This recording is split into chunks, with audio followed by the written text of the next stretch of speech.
జిల్లా పనగామపల్లిలో mining royalty private విధానాన్ని నిరసిస్తూ సిపిఐ ఏఐటియుసి ఆధ్వర్యంలో రాస్తారోకో నిర్వహించారు.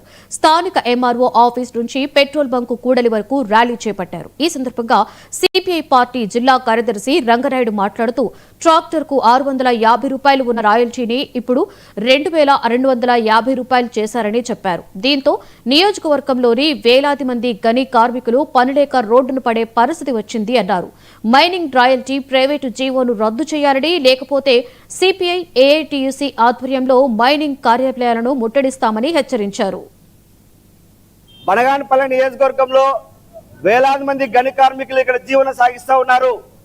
దీంతో పాటు ట్రాక్టర్ యజమానులు, మైనింగ్ ఓనర్లు ఈరోజు గతంలో 650 రూపాయలు ట్రాక్టర్కి రాయల్టీ ఉంటే ఆ రాయల్టీ ద్వారానే ప్రతి ఒక రోజంతా కూడా తోలుకునే వాళ్ళు.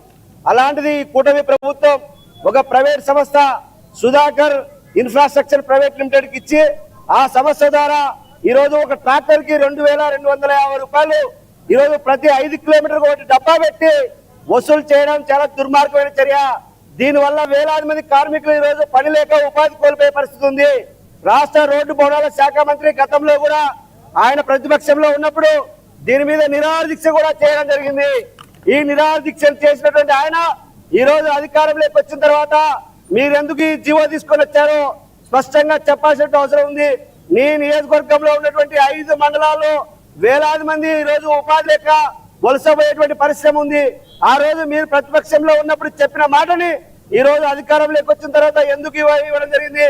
దీనిపైన స్పష్టంగా పిసి జనార్దన్ రెడ్డి గారు ప్రజానికానికి ఈ రోజు మీ సంస్థ ఉందా లేదా మీ ప్రభుత్వం లేకుండా కేంద్ర ప్రభుత్వం చేతిలో ఉందో స్పష్టంగా చేయాల్సి ఉంది. ఈ ధర్నా కార్యక్రమం చేపడతా ఉంటేనే మీ కార్యాలయం నుంచి ఫోన్ చేసి ఈరోజు భయపడించడం జరుగుతూ ఉంది.